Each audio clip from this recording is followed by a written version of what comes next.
제8단락 마태복음 5장 43절에서 48절 말씀. 온전.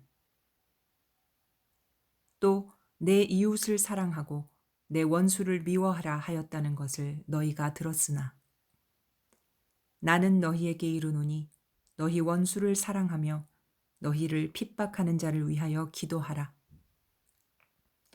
이같이 한즉 하늘에 계신 너희 아버지의 아들이 되리니 이는 하나님이 그 해를 악인과 선인에게 비추게 하시며 비를 의로운 자와 불의한 자에게 내리우심이니라. 너희가 너희를 사랑하는 자를 사랑하면 무슨 상이 있으리요? 세리도 이같이 아니하느냐? 또 너희가 너희 형제에게만 무난하면 남보다 더 하는 것이 무엇이냐? 이방인들도 이같이 아니하느냐? 그러므로 하늘에 계신 너희 아버지의 온전하심과 같이 너희도 온전하라.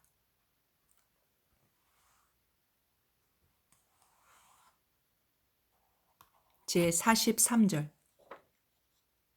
또 내 이웃을 사랑하고 내 원수를 미워하라 하였다는 것을 너희가 들었으나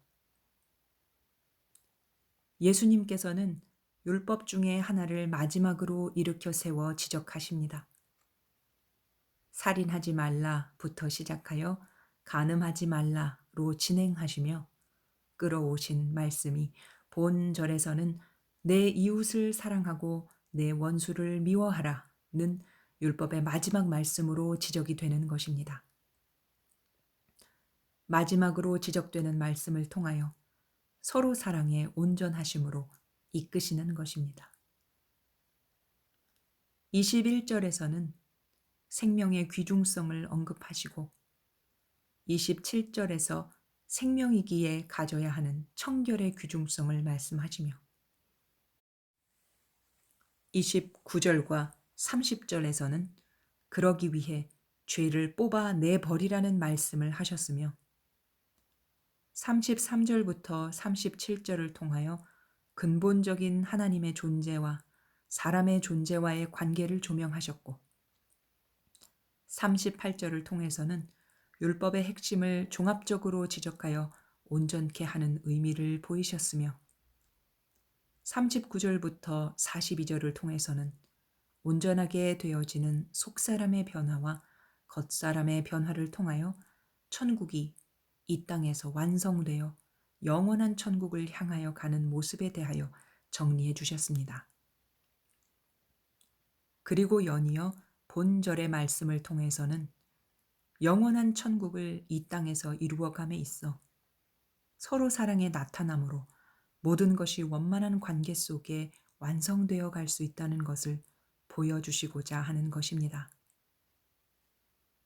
예수님께서 산상수훈에 사용한 율법의 말씀 중 가장 마지막으로 지적하시는 본절의 말씀은 참으로 중요하고 중요한 말씀이기 때문에 주목해야 합니다. 내 이웃을 사랑하고 원수를 미워하라는 말씀은 그동안 얼마나 많이 왜곡되어져 자신들의 사상이나 이익과 함께하는 자에게 이웃이라는 울타리를 쳐서 서로 돈독히 하며 뜻을 같이 하지 않거나 타 공동체에게는 배타적인 속성을 거침없이 드러내는데 사용되어져 왔습니까? 실제로 하나님께서는 원수 갚지 말라고 하신 당신의 본래 의도를 일향 미쁘심으로 유지하고 있지만 사람들에 의해 이웃과 원수가 확연하게 구분되어지고 그 상대하는 것도 달라지는 것을 알 수 있습니다. 한편으로 보면 이렇듯 확연한 구분은 율법이 가지는 명확성의 일면을 보여주는 것이라고 할 수 있지만 그 이웃을 규정하는 척도와 원수를 규정하는 척도가 다분히 성경적이거나 진리적이지가 않고 자신들의 욕심대로 정욕대로인 것이 문제입니다. 뿐만 아니라 시편에서 다윗이 그 원수 갚는 것에 대하여 언급을 하지만 그것은 오직 하나님의 영광과 그 이름을 위한 거룩한 분노였으며 영적 진일보를 위한 신음이었음을 알 수 있습니다. 천국의 길을 가는 자에게 이웃은 과연 누구이겠습니까? 바로 예수님께서 누구든지 하늘에 계신 내 아버지의 뜻대로 하는 자가 내 형제요, 자매요, 모친이니라 하신 것처럼 함께 천국의 길을 가는 자가 이웃인 것입니다. 생각이 맞는다고, 이익이 맞는다고, 일시적 목적이 같다고 이웃일 리가 없습니다. 죽음과 삶의 시간들을 함께하며 영생의 길을 찾아 들어가는 바로 그 사람이 이웃인 것입니다. 그러나 이러한 이웃이 생기기까지, 다시 말해 온전한 죄인이 천국에 소속된 공동체의 일원으로서 서로 사랑하기까지 얼마나 많은 시간이 필요했겠습니까? 또한 죄인의 모습일 수밖에 없는 세상과 정욕과 마귀의 행위를 통해 얼마나 원수 같은 행위들을 했겠습니까? 율법은 바로 이러한 시간들을 지나는 동안 천국의 길동무를 만들겠다는 열심으로 죄라는 원수와 타협하지 말고 그 생명은 사랑하되 죄는 철저히 구분하여 미워 버리라는 말씀이신데, 이러한 의미를 깨닫지 못하기에 자기의 이익대로 편가르고 복수하는데 구실을 삼아온 것입니다. 그래서 이제 주님은 그러한 임의적 해석과 판단을 그치라고 요구하십니다. 그리하여 천국의 길을 가는 자들에게 있어 진정한 이웃과 원수의 개념을 다시금 들여다보라고 하시는 것입니다. 도대체 천국의 길을 가는 자에게 있어 이웃은 누구이며 원수는 누구입니까? 원수가 변하여 이웃이 되기까지 얼마나 그 생명은 사랑하되 죄는 철저히 미워하여 버리는 작업을 해온 것입니까? 이것을 바르게 깨달아 행하는 것이 바로 천국을 온전하게 이루어가는 기본인 것입니다.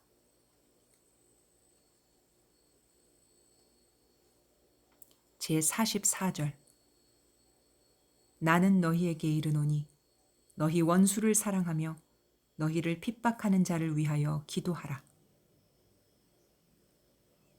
율법적으로 볼 때 이웃을 사랑하고 원수를 미워하는 것은 선과 악의 질서를 구분하여 사랑할 것을 사랑하고 미워할 것을 미워하는 분별을 하는 것입니다. 이러한 말씀은 다시 율법이나 선지자를 온전케 하시는 예수님에 의하여 진리의 세계로 끌어올려지는 것을 보게 됩니다. 천국의 이웃이 되기까지 원수 아닌 사람은 없습니다. 모든 사람이 죄를 범하였기 때문에 모든 사람이 원수의 모습을 드러냅니다. 그런데 시작부터가 죄로 시작하게 되는 인간을 향해 선악간의 분명하고 명확한 구분만을 통하여 보고 상대한다면 과연 누가 이웃으로 드러날 수 있을까요? 그러한 선악에 대한 완전한 구분을 통하여 생명을 대한다면 누구든지 이웃이 되기도 전에 낙오되어 버리고 말 것입니다. 이러한 죄인들이기에 낮의 태양 아래서 그늘이 있어 쉴 수 있듯이 사랑으로 품어 주어야 한다는 것을 말씀하시는 것입니다. 마치 예수님께서 우리가 의인이 아니라 아직 죄인 되었을 때에 우리에게 사랑으로 찾아오신 것처럼 말이지요.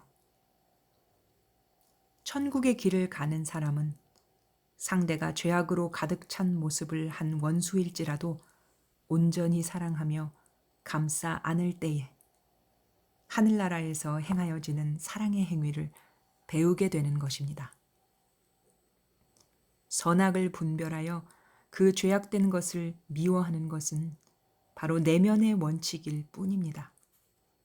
그리고 이러한 원칙이 진리로 온전케 되기 위해서는 내면의 주관을 가지고도 그러한 죄인을 한없이 사랑하며 행동하는 것입니다. 이러한 원리는 상반된 것이 아닙니다. 모세로부터 주신 율법도 하나님께로부터 온 것이며 예수님께서 말씀하시는 계명 또한 하나님께로부터 온 것입니다. 그러나 율법은 지켜 행하라는 뜻이며 진리의 계명은 이루어 온전케 하라는 말씀인 것입니다. 지켜 이루는 것은 이 땅에서의 의로운 삶을 말하는 것이며 이루어 온전케 되라는 말씀은 천국의 신령한 새로운 삶을 의미하는 것입니다. 그러기에 선악간에 구별하는 능력은 원수를 사랑하여 천국 식구로 만들어감에 있어 서로가 정욕적이고 마귀적이고 세상적인 습관에 다시금 사로잡히지 아니하고 진정한 천국 사람에 이르도록 나침반 역할을 하는 것입니다. 즉, 수없는 원수 사랑의 행동에 대한 선명한 조명이라고 할 수 있지요. 또한 더 나아가 핍박하는 자를 위하여 기도하라고 하십니다. 주님께서는 원수를 사랑함에 있어 죄악의 공격들이 그 모습을 구체적으로 드러낼 때마다 영적인 자녀는 기도해야 한다는 것을 말씀해 주고 계십니다. 천국 가는 자가 하는 사랑은 바로 영적인 것입니다. 그러기에 핍박의 상황이 올 때 그것을 깨우치고 분별하면서 하나님 앞에 기도로 움직여 나갈 수 있어야 하는 것입니다. 기도하는 모습이란 바로 내면에서부터 영적인 기인으로 언제나 기쁘고 즐거워하는 모습이며 어떠한 고난에도 요동치 아니하는 내적 상태를 유지하는 모습이며 그것이 곧 사랑인 상태입니다. 자기 자신이 천국의 길을 가는 중에 원수를 사랑하고 있는지에 대한 확실한 증거는 핍박을 받는 구체적인 상황에서 기도하고 있는 자신을 바라볼 때입니다. 그것이 바로 참된 서로 사랑의 몸부림을 통해 온전을 향하여 가는 모습이기 때문입니다.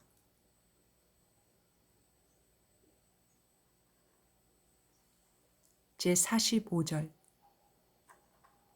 이같이 한즉 하늘에 계신 너희 아버지의 아들이 되리니 이는 하나님이 그 해를 악인과 선인에게 비추게 하시며 비를 의로운 자와 불의한 자에게 내리우심이니라. 이같이 한즉 곧 이와 같이 한즉이란 말씀의 의미를 깨우친다면 끝없는 글이 나올 것입니다. 이같이 한즉이라는 말씀의 의미는 엄청나게 깊고 넓고 길며 오묘함과 기묘함이 가득 차 있는 것입니다. 이같이 한즉에는 다음과 같은 과정들이 담겨 있습니다. 먼저 율법의 모든 것을 깨우치고, 다시 말해서 모세 오경을 깨우치고, 또 여호수아부터 아가서까지 깨우치고, 또 다시 이사야에서부터 말라기까지 예언의 말씀을 깨우친 말씀의 힘을 모아 마태복음 5장 3절에서 12절까지의 핵심적인 말씀을 듣게 됩니다. 그리고는 이 핵심적인 말씀에 자신을 흡수시키고 적용시켜 소금과 빛의 모양으로 드러나 자신을 실족해 한 모든 것을 빼어내어 버리고 찍어내어 버린 후에 하나님과의 바른 관계를 확립하여 오른뺨을 때리면 왼뺨을 돌려대고 송사하여 속옷을 갖고자 하는 자에게 겉옷까지 주며 억지로 오리를 가고자 하는 자에게 심리를 동행하며 영생의 길에 이웃은 물론이고 원수까지 절대적으로 사랑하며 핍박하는 자를 위하여 진실로 기도하는 경지에 이른 것을 의미합니다. 이때에야 비로소 하늘에 계신 아버지의 아들이 된다고 하십니다. 그러니 무조건 믿음으로 말미암아 구원받고 예수 그리스도의 보혈의 피로 죄사함을 받아 성령 안에서 하나님의 자녀가 벌써 되었다고 말하는 것은 얼마나 예수님의 이 구구절절한 말씀을 완벽하게 무시한 아전인수격의 논리입니까? 그것이야말로 성경을 문맥적 흐름도 무시한 채 구절만으로 적용해온 무지의 소치라고 할 수 있습니다. 마태복음 5장 9절의 말씀에 화평케 하는 자는 복이 있나니 저희가 하나님의 아들이라 일컬음을 받을 것이미요 라고 말씀하셨습니다. 예수님께서는 화평케 할 때 복이 있고 하나님의 아들이 된 것이 아니고 일컬음을 받을 것이라고 말씀하셨습니다. 하나님의 아들이라 일컬음을 받는 것과 하나님의 아들이 되는 것은 별개의 문제입니다. 그러나 본절에서는 하나님의 아들이 되리라고 말씀하십니다. 하나님의 아들이 되는 것은 간단하고 단순한 것이 아닙니다. 온전한 죄인이 무조건 예수만 믿었다고 하나님의 아들이 되는 것이 아닙니다. 예수님을 믿는다는 것은 오직 하나님의 아들이 되는 동기와 기회를 얻는 것이지 온전히 이룬 것은 아니라는 것입니다. 이것은 아무리 반복해서 강조해도 지나치지 않은 사실입니다. 이에 대하여 다시 한번 살펴보면 성령을 받았다고 해서 무조건 하나님의 아들이 되었다고 할 수 없습니다. 로마서 8장 16절에 의하면 성령이 임하면 성령께서 친히 하나님의 자녀인 것을 증거해 주십니다. 성령이 임한 사람들은 하나님을 아바 아버지라고 부르게 되는 것입니다. 그러나 성령을 통해서 하나님을 아바 아버지라고 부르고는 있지만 이같이 한즉이란 말씀에 도달한 것은 아닌 것입니다. 성령을 통해서는 다만 아버지라고 부를 수 있는 기회를 얻었으며 하나님 아버지의 자녀가 되는 기회를 얻은 것입니다. 그러므로 이러한 기회를 통해서 하늘에 계신 아버지가 온전하신 것처럼 온전하게 되라고 말씀하십니다. 성령을 통해 성령의 온전한 열매를 맺는 삶에 도달해야 하는 것입니다. 우리는 이러한 말씀을 통해서 어리석은 변론보다는 성경에 흐르는 맥을 잡고 깊은 묵상을 할 필요가 있습니다. 또다시 마태복음 25장 1절에서 13절의 말씀을 보면 슬기로운 5 처녀와 미련한 5 처녀의 비유를 볼 수 있는데 이는 믿는 모든 사람들에게 많은 의미와 교훈을 주는 것입니다. 슬기로운 5 처녀나 미련한 5 처녀는 똑같이 성령을 받고 그리스도의 신부가 되기 위하여 준비한 사람들이었습니다. 그러나 5 처녀는 혼인잔치에 들어가고 5 처녀는 들어가지 못하였습니다. 그들은 똑같이 준비하였으나 조금 부족한 것이 문제였던 것입니다. 또 데살로니가 전서 5장 23절의 말씀에 의하면 온 영과 혼과 몸이 우리 주 예수 그리스도 강림하실 때 흠없이 보존되기를 원한다고 하였습니다. 예수님께서 강림하실 때 흠이 있다면 들림받을 수가 없다는 말씀인 것입니다. 나름대로 깨어서 시대를 말하고 시간을 따라 시기를 말하는 나팔수들이 있어 왔지만 그렇다고 그들이 강림하시는 예수님을 만나는 것이 아닙니다.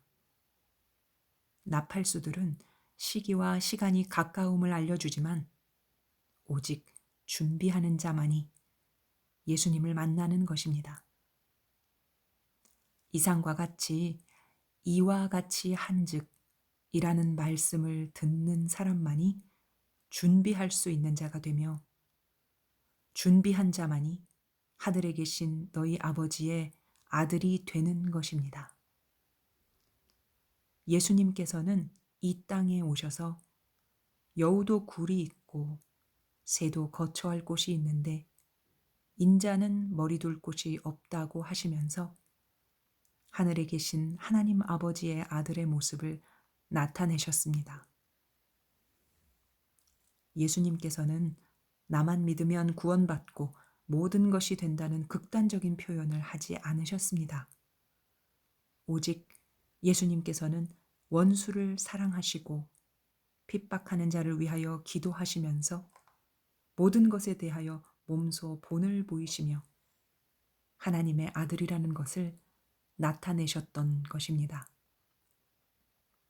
또한 악인이나 선인이나 의로운 자나 불의한 자에게 자상하시고 인자하심으로 하늘에 계신 아버지 하나님의 자녀이신 성스러운 모습을 보이셨으며 예수님께서 이와 같이 행하였을 때만이 하늘에 계신 아버지의 아들이 된다는 것을 말씀하셨습니다.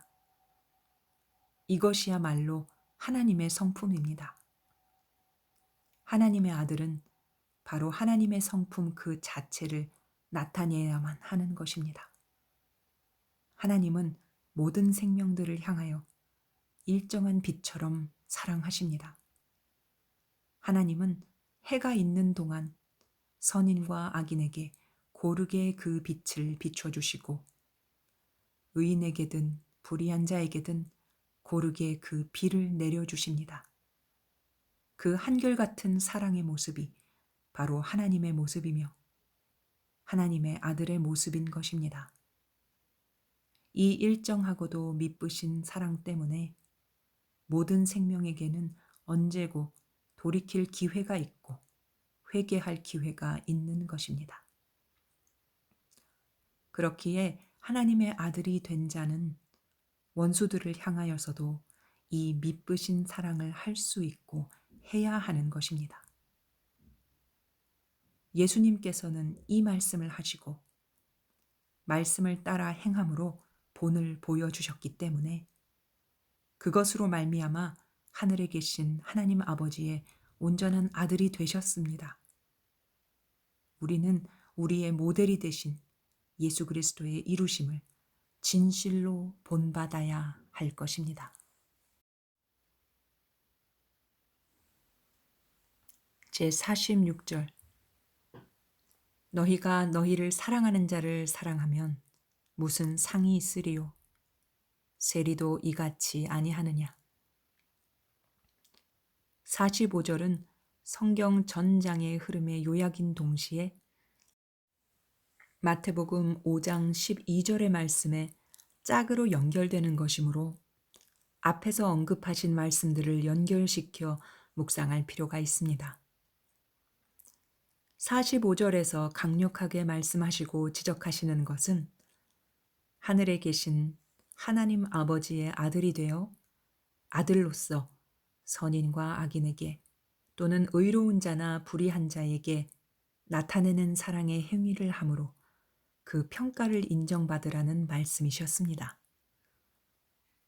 그리고 본절에서는 상급에 대하여 말씀하시는 것입니다.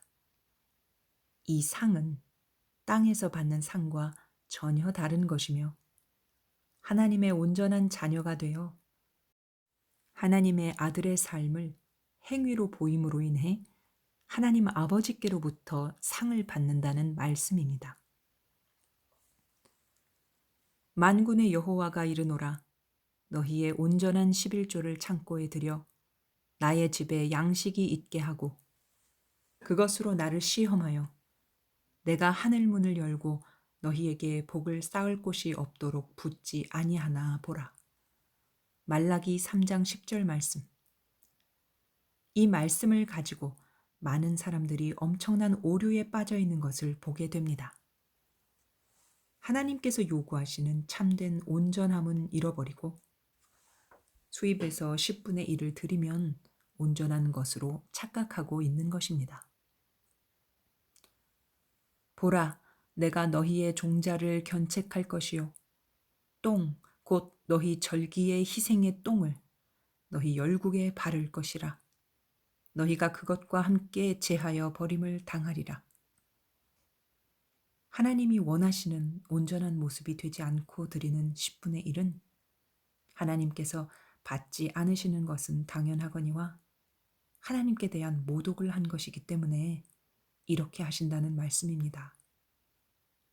그러므로 45절에 나타나는 말씀처럼 이와 같이 한즉 하늘에 계신 아버지의 아들이 되고 아들이 되어 행함으로 상을 받는다는 말씀이 되는 것입니다. 우리는 마태복음 23장 23절과 24절의 말씀을 보다 깊이 묵상할 필요가 있습니다. 율법보다 더 중요한 의와 인과 신을 진리 안에서 평생 깨우치고 주님 오시는 날까지 자신이 의가 되고 인이 되고 신이 되어 11조를 드릴 때 비로소 하나님께서 받으시게 되는 것입니다. 그러나 11조를 드린다고 해서 하나님께 상을 받지 못한다는 것은 아닙니다. 다만 그것은 자신이 이 땅에서 축복을 받기 원해서 드리는 것이며 하늘의 상과는 별개라는 것입니다. 다시 말해서 의와 의로움, 인과 인자로움, 신성스러움을 깨우쳐 예수 그리스도의 완전케 하시는 진리의 계명으로 새롭게 소성되어 자기 자신이 하나님 아버지 앞에 진정으로 드리는 11조가 될 때 하늘에 상이 있다는 말씀인 것입니다. 예수님께서는 본절의 말씀에서 너희가 사랑하되 세리같이 사랑하면 무슨 사랑이 있겠느냐고 말씀하십니다. 세리처럼 사랑하는 것은 계산적이고 이기적이고 자기중심적인 것입니다. 내가 물질을 들여서 또는 어떤 행위를 함으로써 축복을 받고 상을 얻게 될 것이라고 해서 하는 행위는 아무리 진심인 것 같아도 세리의 행위밖에 되지 않기 때문에 하늘에 계신 하나님 앞에서는 상을 받을 수 없는 것입니다. 또한 세리처럼 드리는 행위는 무엇입니까? 그것은 하나님께 받았으므로 감사해서 드린다 해도 조금 떼어 드리고 모두 드린 것인 양 착각하는 것입니다. 사랑 또한 이런 모습으로 한다면 세리의 사랑밖에 되지 않는 것입니다. 예수님께서는 지금 마태복음 5장 2절에서 45절까지의 말씀을 다 듣고 행할 사람, 즉 너희에게 말씀하고 계신 것입니다. 송사하여 속옷을 달라 하면 겉옷까지 줄 수 있는 사람, 억지로 오리를 가자 하면 십리를 동행하는 그 사람, 그 사람인 너희에게 말씀하고 계신 것입니다.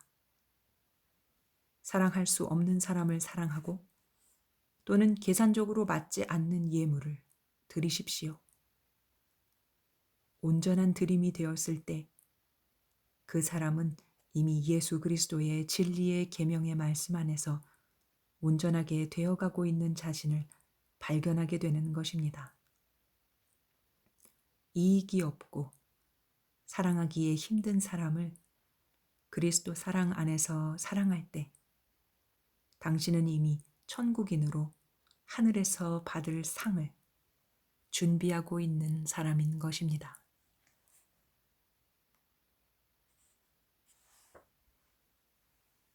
제47절 또 너희가 너희 형제에게만 무난하면 남보다 더 하는 것이 무엇이냐? 이방인들도 이같이 아니하느냐?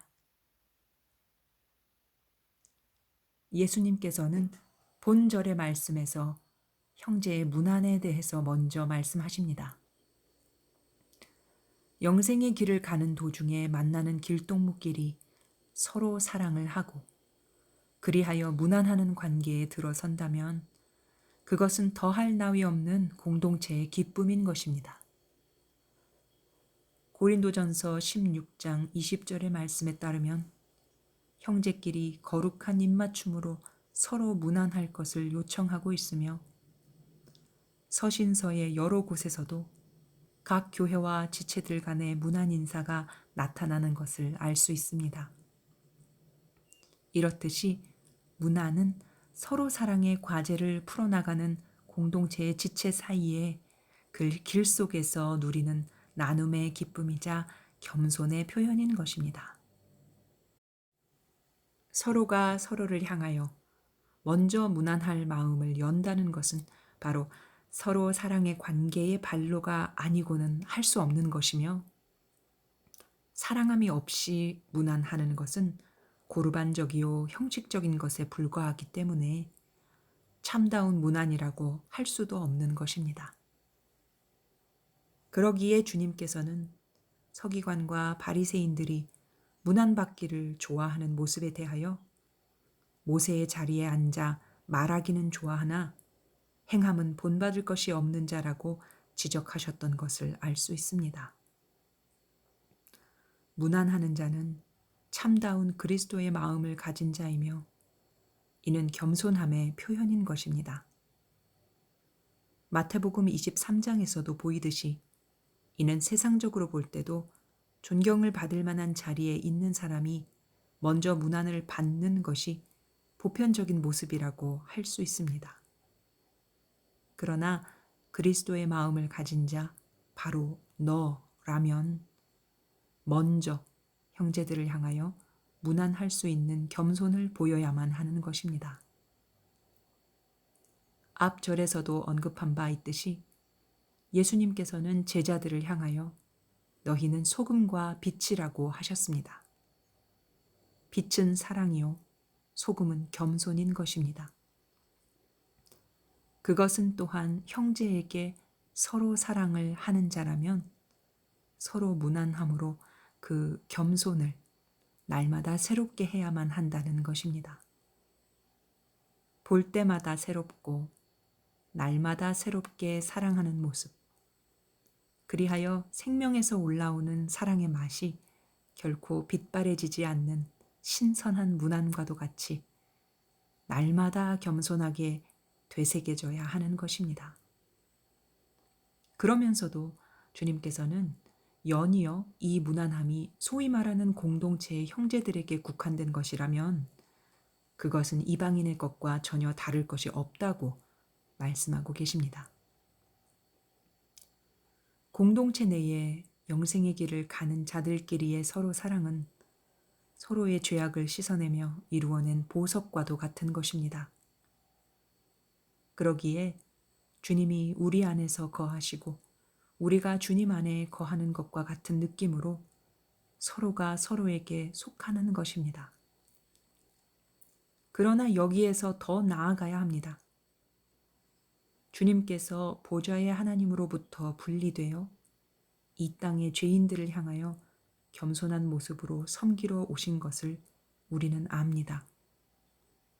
그러기에 우리의 서로 사랑의 모습은 공동체의 안을 넘어서 더 나아가 원수들을 향하여도 여전히 동일한 것이어야 하는 것입니다. 앞에서도 언급했지만 일정한 하나님의 빛이 선인과 악인을 고루 비추듯이 그렇게 겸손한 문화는 의인을 향하여도 죄인을 향하여도 이루어져야 하는 것입니다.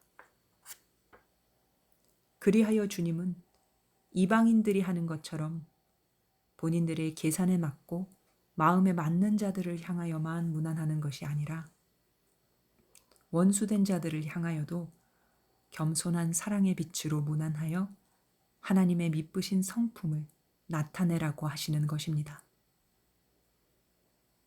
본절은 지금까지 들은 말씀을 정리하여 요약한 것이므로 참으로 중요합니다. 하나님 앞에서 온전함으로 서려면 진리의 계명의 말씀으로 율법이나 선지자를 온전케 하는 지식을 정리하여 그 지식의 능력을 자신에게 적용시켜 온전하게 해야 하는 것입니다. 그러기 위해 이웃을 사랑하라는 율법의 말씀을 하셨는데 이것은 곧 예수 그리스도께서 전하시는 복음의 결론적인 메시지로 서로 사랑의 완성을 의미합니다. 서로 사랑의 완성을 위해서는 원수를 미워하지 말고 원수를 사랑함으로 온전함을 이루어내야 하는 것입니다.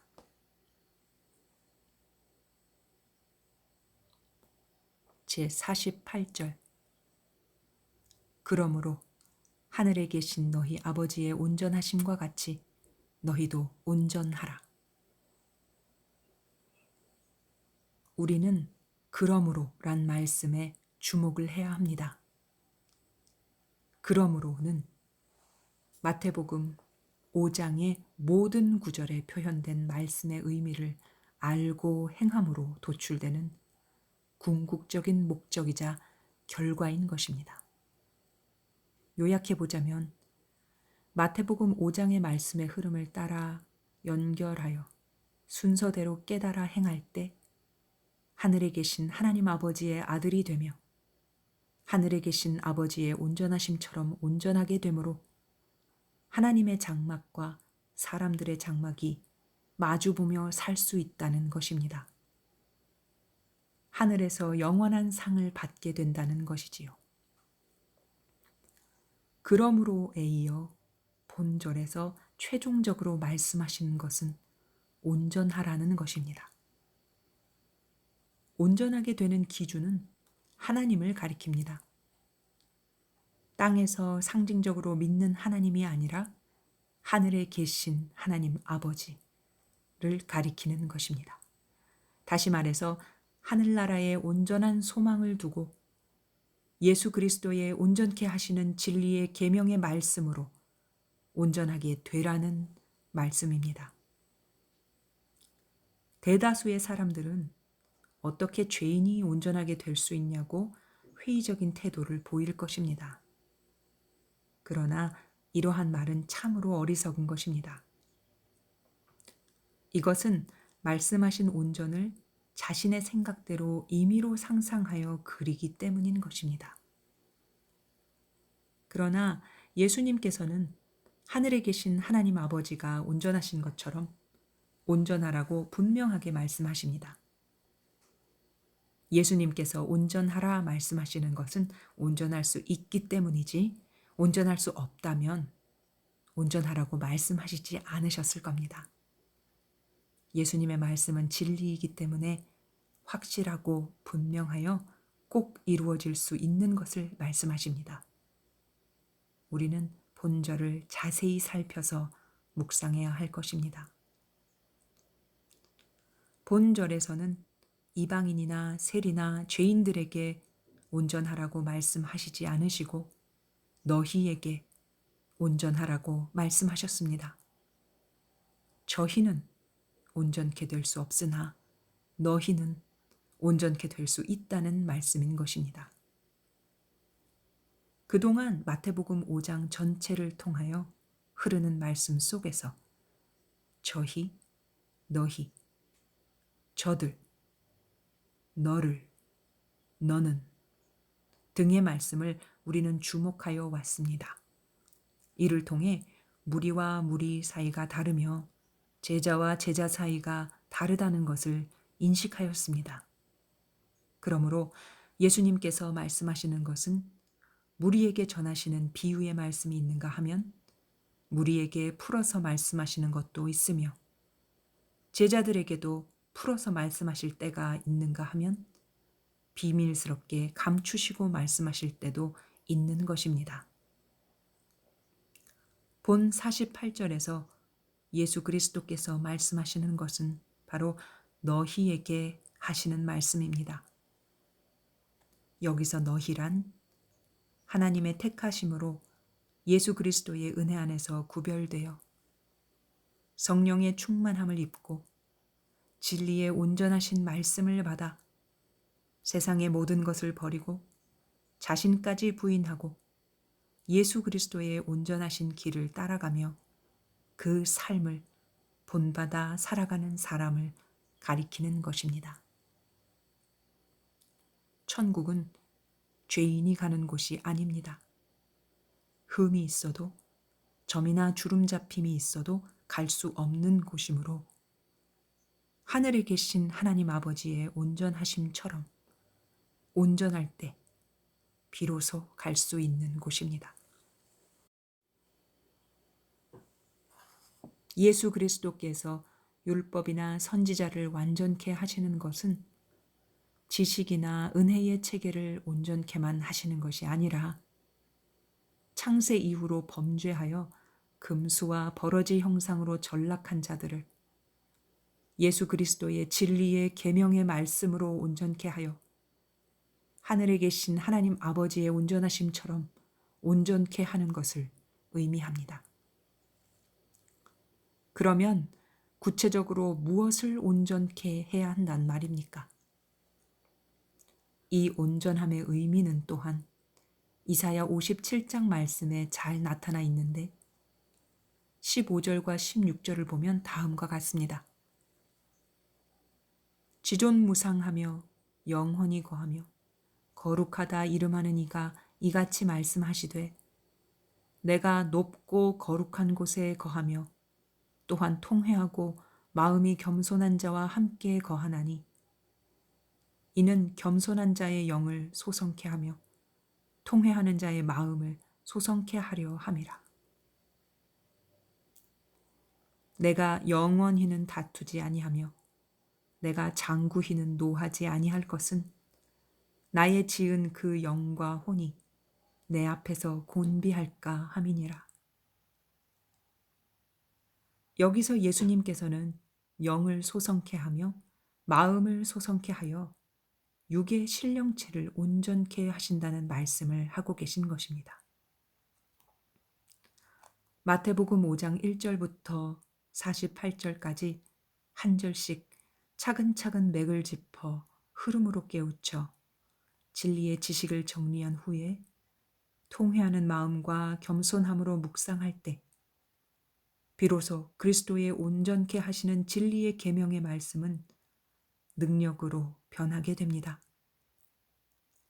그러면 진리의 계명의 말씀은 내 영혼과 마음을 신령으로 소성케 하며 육신의 허물체까지도 신령한 모습으로 소성케 하여 그리스도의 온전한 신부로 신부 단장을 하게 되는 것입니다.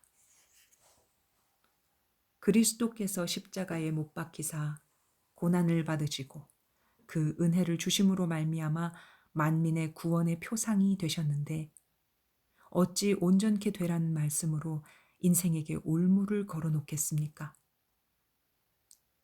온전케 될 수 없다라는 것은 모든 사람들이 걸어놓은 스스로의 제한일 뿐 그리스도의 말씀은 아닙니다. 그리스도의 말씀은 완전한 것입니다. 완전한 말씀은 반드시 하나님의 온전한 것처럼 온전하게 하시고 마는 것입니다. 그러나 여기서 문제는 너희라 지칭되는 혹은 지칭된 자들의 태도입니다. 그리스도의 온전케 하시는 말씀에 겸손하게 통회하고 자복하고 순종할 때 비로소 성령께서는 온전함으로 이끌어 가는 것입니다. 하늘나라는 완전하며 온전한 것입니다. 그러므로 흠도 점도 없이 슬기로운 다섯 처녀처럼 조금도 부족함이 없이 준비하였을 때만이 하늘에 계신 너희 아버지가 온전하신 것처럼 온전하게 되는 것입니다.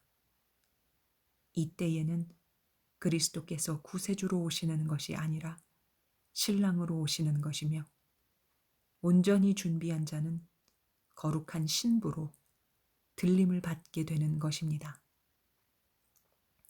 첫 번째 오신 주님은 구세주로 오셨지만 두 번째 오실 주님은 신랑으로 오시는 것입니다. 그러나 종말 끝날에 오시는 주님은 심판주로 오실 것입니다. 첫 번째 주님을 맞이하는 것은 복음을 받아들이는 것이었으며 두 번째 오시는 주님을 맞이하는 것은 신부 단장을 하여 신랑으로 맞이하는 것입니다. 그러나 기회를 저버리고 신부단장을 하지 않았다가 세 번째 주님이 오시기를 기다리는 자들에게는 무거운 심판만 도래하는 것입니다. 지금 이 시대를 살아가고 있는 모든 그리스도 안의 성도들은 심판을 기다리는 것이 아니라 신랑 주님을 기다리고 있을 것입니다. 신랑 주님을 기다리는 성도들이 기도도 많이 하고 성경도 많이 보며 구제도 많이 했다 하여 신부단장을 했다고 할 수는 없습니다. 예수님께서 이 땅에 오셔서 핵심적으로 전하신 마태복음 5장, 6장, 7장의 말씀을 완전하게 깨우쳐 신부단장을 해야 하는 것입니다. 특히 마태복음 5장 1절에서 47절에 있는 말씀까지 한 절 한 절 맥의 흐름을 짚어 들어가다가 결론적으로 48절의 온전함에 이르러야 된다는 말씀입니다. 율법과 선지자를 온전케 하시는 진리의 계명의 말씀을 깨우치고 온전하기를 소망하는 마음이 겸손한 자에게는 성령이 함께하여 진리의 세계로 이끌어 가십니다. 온전하신 아버지 보좌 앞까지 말입니다. 아멘.